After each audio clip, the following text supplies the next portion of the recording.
When World War II ended, Japan's leaders spoke of rebuilding hope and guiding the nation toward peace. But the world remembered the cruelty, the devastation, and the countless lives destroyed. There was no more illusion to hide behind as the walls of defeat closed in. No honors left to claim, only trials, executions, and the echoes of their own orders.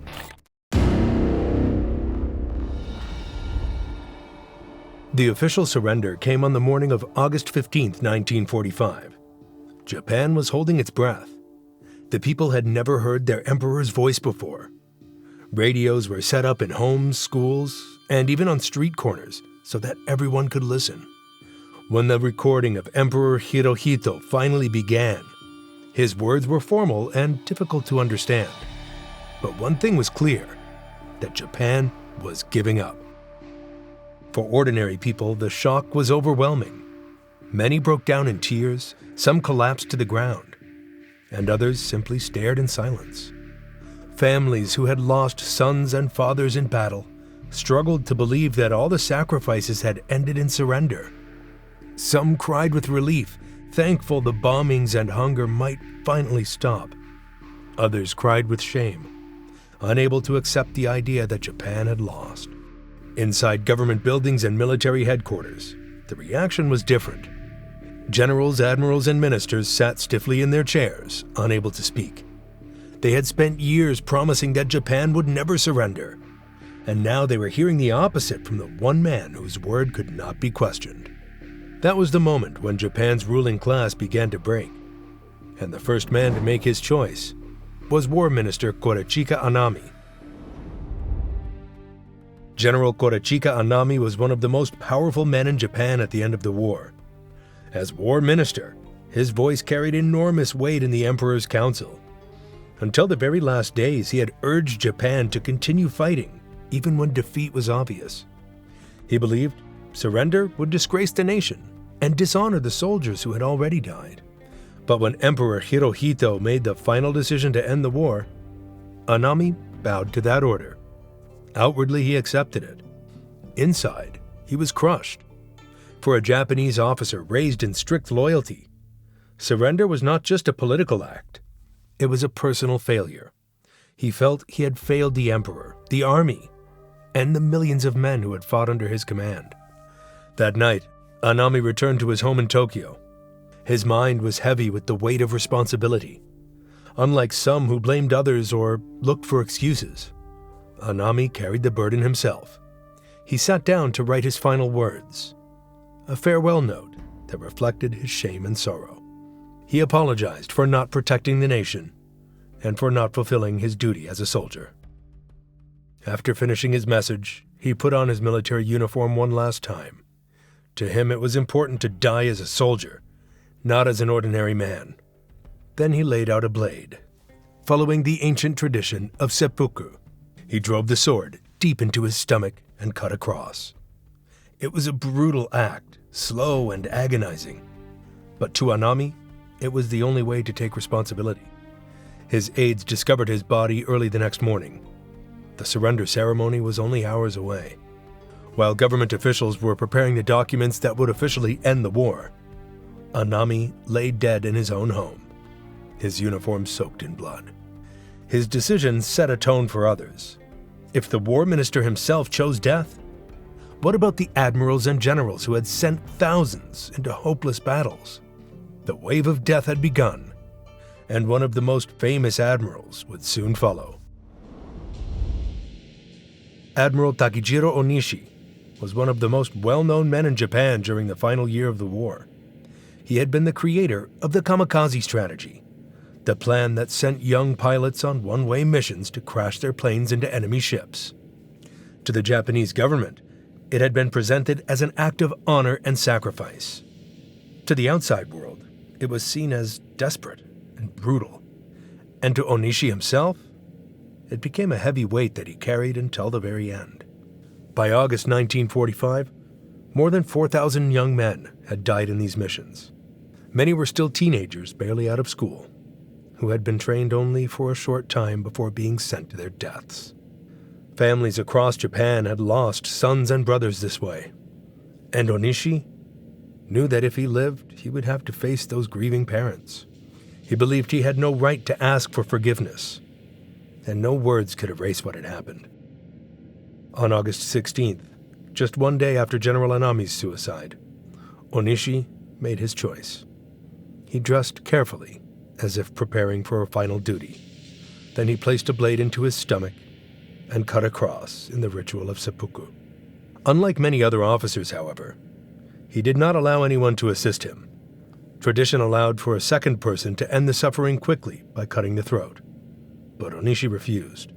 He wanted to feel the pain fully, perhaps as a way to share in the suffering of the men he had sent to die. The wound was terrible. Blood soaked his clothes and the floor around him. Yet he continued to breathe, his body refusing to give in quickly. Hour after hour passed, each one filled with agony. Those who were with him could do nothing but watch. His strength slowly faded, but he remained alive for nearly 15 hours. It was one of the longest, most painful self-deaths among Japan's wartime leaders. If Anami's clean seppuku was a symbol of loyalty, Onishi's long, painful death was a symbol of guilt. And together, their suicides marked the start of a chain reaction across Japan's military elite. Another admiral, named Matomi Ugaki, had lived his whole career inside the world of the Imperial Navy. He was not just a commander. He was a man who had pushed and encouraged the use of kamikaze attacks during the last desperate months of the war. For him, the word surrender meant not only the defeat of his country, but also the end of everything he had believed in. He could not accept it. Only hours after the Emperor's speech, he made his choice.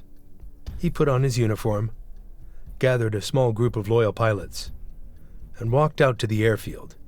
He announced that they would fly one last mission, not because it could change the outcome of the war, but as a final act of defiance. They climbed into their planes and prepared for takeoff.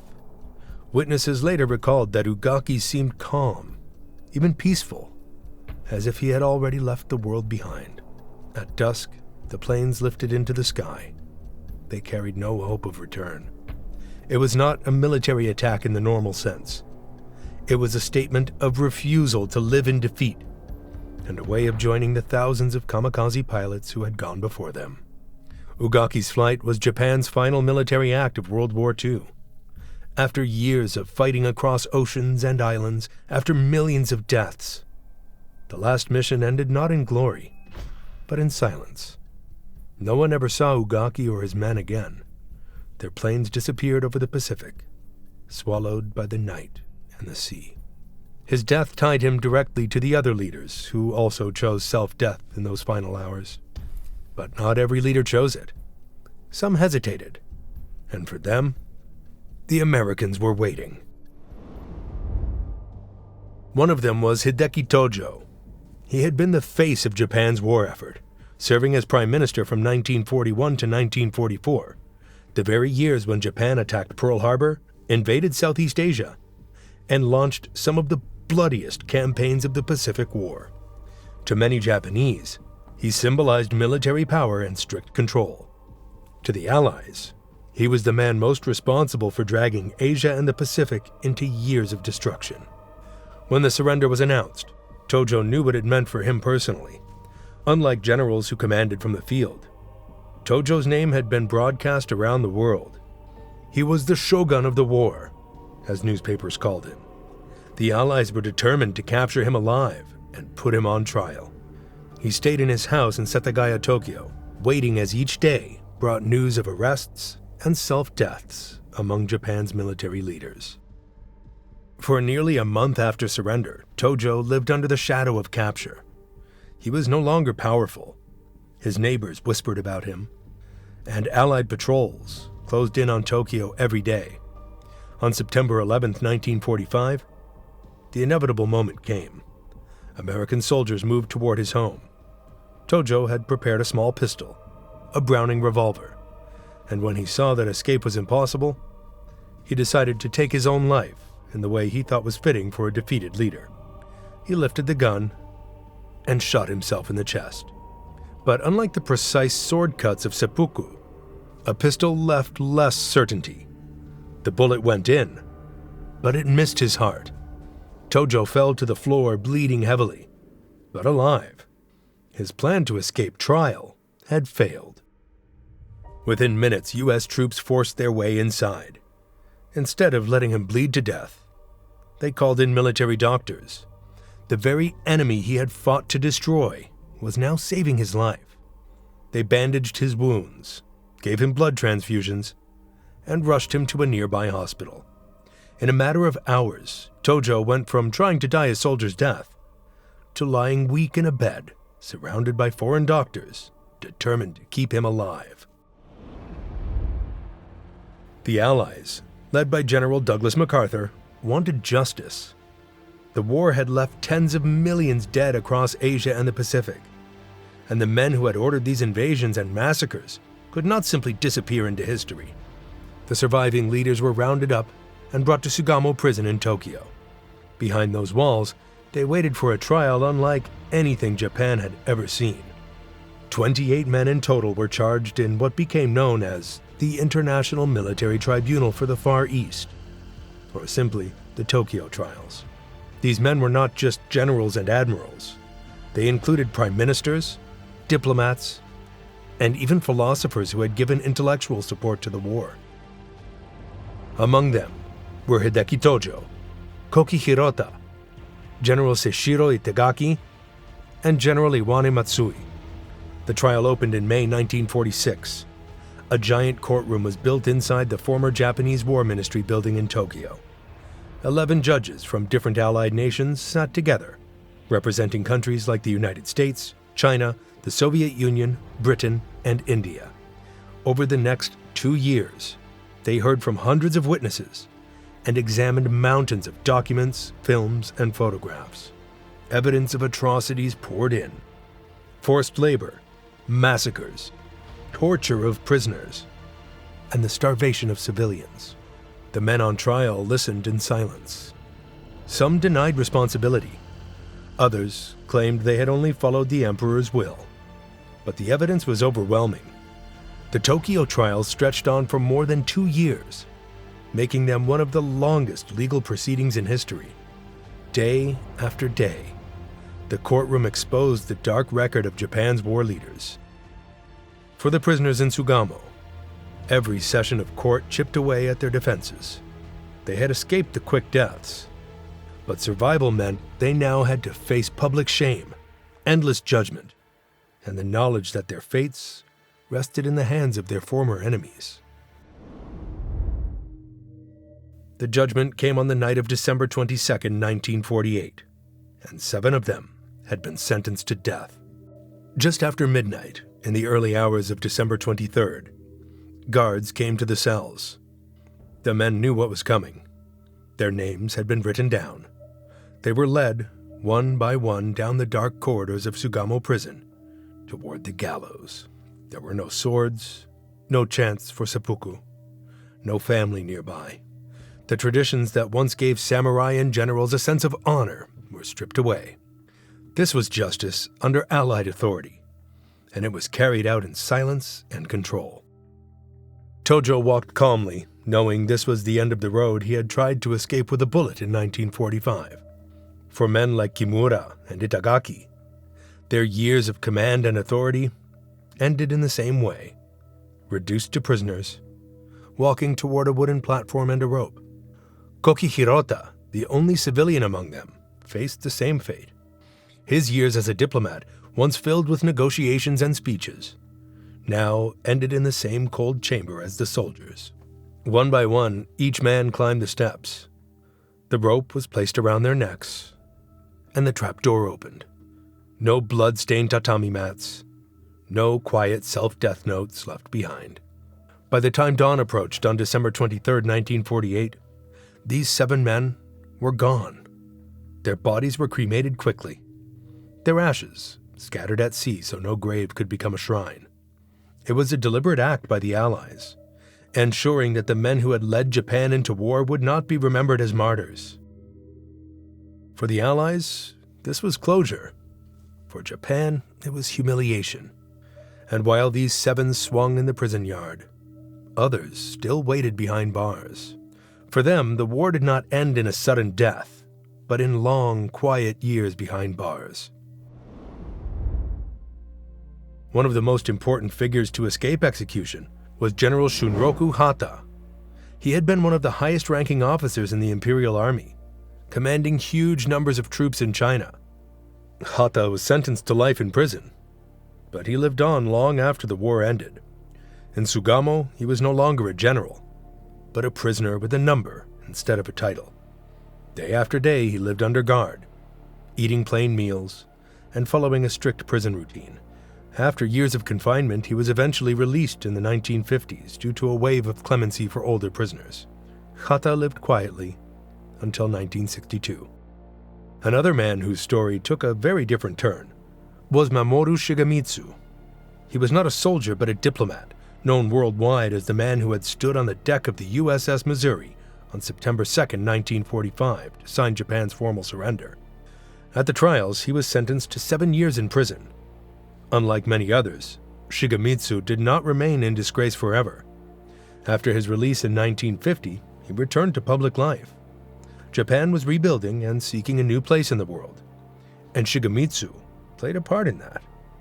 In 1956, he represented Japan at the United Nations, speaking not as a war criminal, but as a statesman trying to repair his country's image. Life inside Sugamo for all these men was a stark contrast to their past lives of power. They were given plain uniforms, lived in small cells, and were allowed only limited contact with the outside world.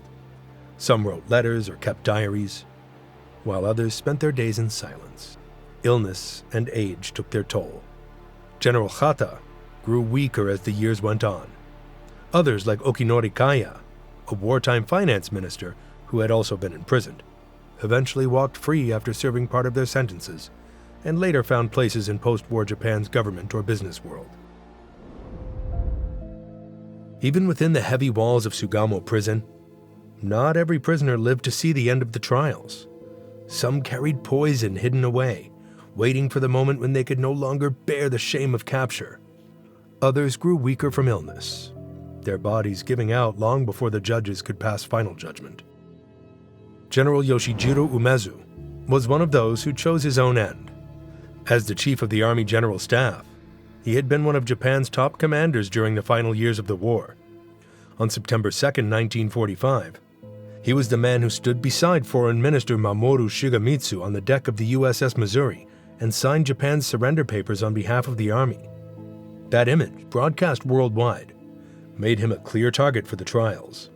In prison, Umezu knew his role in the war meant only one thing: a guilty verdict and likely execution. In 1949, before sentencing could come down, he swallowed poison and died in his cell. His act showed that even under tight guard, some men still found ways to take their lives rather than face public judgment. Admiral Osami Nagano met a different fate. As a senior naval officer and once chief of the Naval General Staff, Nagano had overseen the planning of the attack on Pearl Harbor in 1941. He had been one of the Navy's most powerful men, shaping strategy during the early victories of Japan's war. But prison stripped him of all that. During the trials, his health worsened. Age and illness wore him down, until in 1947, he died while still awaiting judgment. His death in custody meant the court never had the chance to sentence him. As all this unfolded, the Japanese people watched from a distance. News was controlled. Details were softened. They knew their leaders were dying, but the images were hidden. The emperor remained untouched, spared from trial by the Americans. He lived in his palace, while his generals and prime ministers died in prison cells or on the gallows. By the early 1950s, the reckoning was almost complete.